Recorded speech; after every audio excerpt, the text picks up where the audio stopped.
Hey, what's going on, guys? It's FPL Yusuf here, and welcome back to another video on my YouTube channel.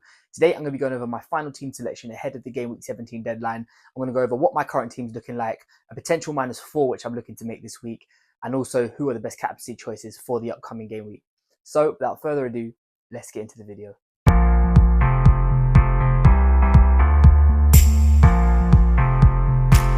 Okay, welcome back, guys. Thank you so much for being here with me today on my YouTube channel for another video. Before we get into this one, if you wouldn't mind dropping a thumbs up and subscribing down below, it would be greatly appreciated.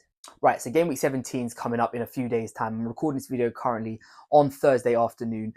Let's just get straight into my transfers and what I'm looking to do. So if you guys watched my transfer targets video a couple of days ago, you would know that I've already used my free transfer this week to change Aït-Nouri out to Anthony Robertson. So I made that one whilst Game Week 16 was still going on. I did decide to move early on it just to save price rises because Aït-Nouri was going to drop and Robertson was going to go up. So I saved myself a 0.2 overall. So that's one transfer that's already made. It has come out that Matheus Cunha is going to pick up a retrospective ban. The big question around this is it going to be before this Leicester game this weekend or will it be after? Now, at the time of recording, I don't actually know what the outcome of that is. They have until today, which is currently Thursday, to appeal it. But if they appeal it and it doesn't go their way, then Cunha could be out for longer. But all I really need to know, I'm sure a lot of you are the same, is he going to be fit for, and is he going to be available for this weekend? Because after this weekend, he's going to go anyway. So if he can play, then it will just be my one free transfer this week, and that will be it. The team I will come on to in the next section, but it will just be the Aït-Nouri to Robertson. That's it. If Cunha is suspended for this game, then I need a replacement because Semenyo came off injured last time. He's on my bench. Pau Torres has got Man City, and despite City's woes, I still don't want to play him. So I need to make a -4. Now, there are two options that I'm really looking at. The first one is more of a safe bet, and it is moving to Chris Wood. Now, before I get onto this, I haven't got the money to move up to an Alexander Isak, which is what I would recommend if you have money in the bank and you're looking to get rid of Matheus Cunha, move him up to Isak. Isak's actually predicted to rise in price tonight, as is Nicholas Jackson. So if you are looking at one of them two, I would say move for them before tonight comes. But Chris Wood will be the first one up that I'm looking at. Now, Chris Wood's fixtures are a little bit of a mixed bag. They're not great, but they're not bad either. They've got a few tricky games coming up, but then they go on a little bit more of a nice run. So it's really sort of a hit and miss bunch of fixtures with Chris Wood and with Nottingham Forest. However, Nottingham Forest have played really well this year, and Chris Wood is having an exceptional season. He's on penalties. He is playing 90 minutes for pretty much most of the games that he plays.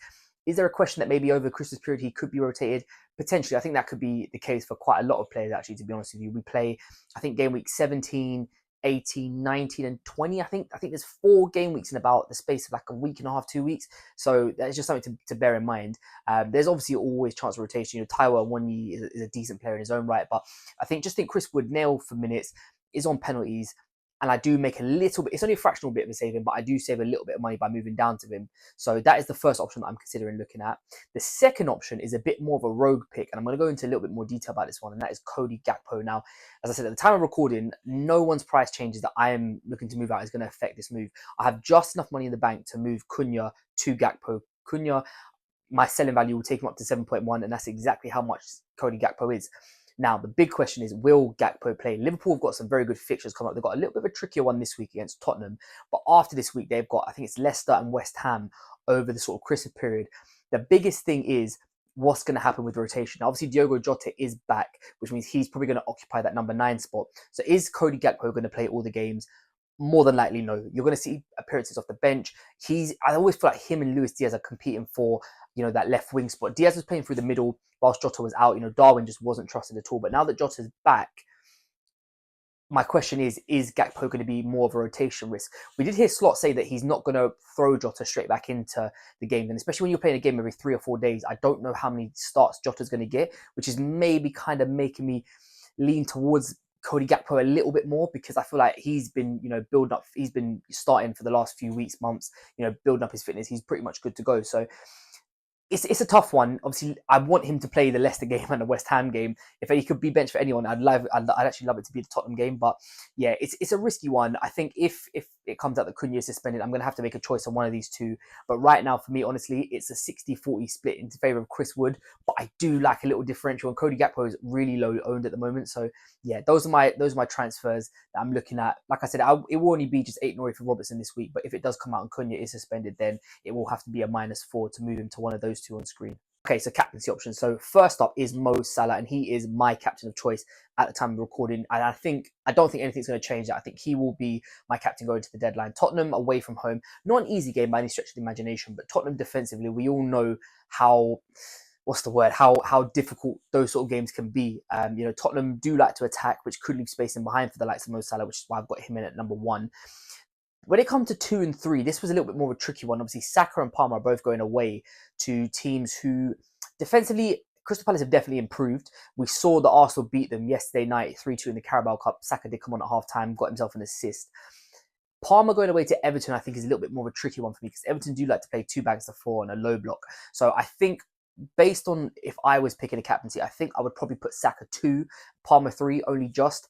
I just think that Crystal Palace are probably going to have a little bit more emphasis to attack, whereas Everton, I think, will just be happy with the 2 banks of 4, make it really difficult for Chelsea and try and win it on a set piece. So, yeah, I think for me personally, Salah is the standout captain this week for me. Saka just in at number 2, very closely by Cole Palmer in at number 3. Right, so let's take a look at how my team currently lines up for game week 17. So we're going to start off in defence. We have a double up on the Arsenal defence. We've got David Raya in goal and Jurrien Timber in part of the back 3. Again, when I brought these guys in, I was more than happy just to hold Arsenal defenders for a while. They've always got a chance of getting a clean sheet. Crystal Palace away, it was a sort of close-ish game yesterday evening, but Arsenal were heavily rotated. Odegaard wasn't there, Saliba wasn't there, Saka wasn't there, so their best Havertz wasn't played, so their best team wasn't out. So I think this one will be a little bit more of a one-sided affair with Arsenal probably dominating the ball, dominating the chances. But that's not to say Crystal Palace can't score. I'm just hoping that they don't because obviously I'm doubled up on the Arsenal defence. We've got Estupiñán playing against West Ham this week. He is away as well. Brighton have been a little bit of a really funny team over the last few weeks. We're going to come on to João Pedro a bit later, but they haven't really looked as great as what I thought they might. And I think their defensive data isn't as good as, again, what I thought it would be as well. So I'm ready to move Estupiñán on very soon. I think for now, I've got other fires in my team which I need to put out. But long term, the idea in my mind is that I definitely want to get him out. If I can move him up to someone, that would be great. But I think, I could end up saving some money by dropping him down to, someone who's just, because he's at 5 million. So he's at a fairly expensive point bracket for a team who aren't keeping clean sheets. So yeah, for me, it's just something that I'm going to keep an eye on for now. But yeah, he does start in this team. And obviously the third defender in this squad is my new transfer in this week, and Anthony Robertson against Southampton. Happy to own him. He has obviously such high attacking threat and he's very good on bonus points as well. And I think it's very rare that sometimes you get, when you bring in a transfer, that you've got someone with such a plum fixture at home. So I'm excited to see what Anthony Robertson can do, and hopefully, fingers crossed, we can get a clean sheet with some attacking returns against this Southampton side. So onto the midfield, 3 of the 4. I feel like I need to say the same thing every week, but we don't really need to go into it. It's Salah, Saka, Palmer. Salah on my captaincy, as I said in the previous section.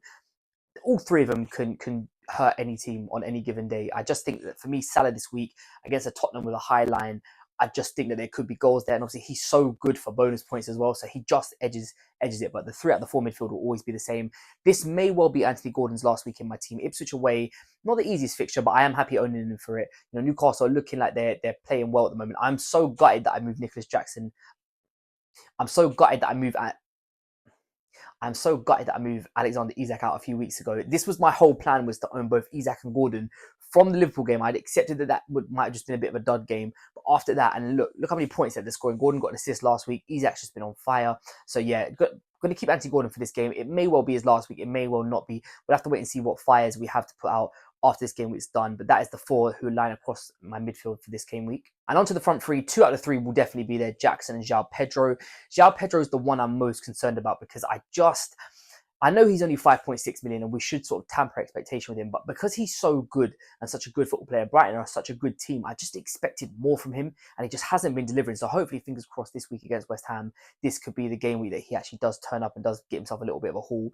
Nicholas Jackson again away to Everton. I actually think that if you're going to captain a Chelsea player this week, ironically, I think Jackson I'd rather give it to than Cole Palmer. I just think that in these type of games, that middle of the park is so congested, and I think Jackson up top, there could be chances for him. Everton, they are a very good side defensively, but they do give up chances too. So yeah, for me, Jackson and João Pedro, no problems there for the time being.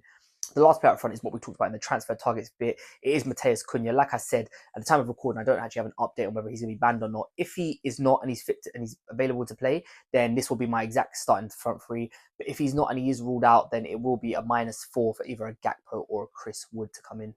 Okay, thank you guys so much for watching this video. If you have enjoyed it, don't forget to drop a thumbs up and subscribe down below. Let me know in the comments if you guys want me to do a wildcard draft, because I know as we start to get towards game week 19, that's when your final wildcard can be done. I highly doubt there's many people out there who have it, but if you do have it, maybe there's someone who's just, you know, kept it for this whole time and you want to see that video of what I do in a wildcard draft right before we get into the new year, then let me know, and I can try and make one of those videos over the holidays for you guys. But like I said, thank you guys so much for watching this video. If you have enjoyed it, please don't forget to drop a thumbs up and subscribe down below, and I'll catch you guys next time.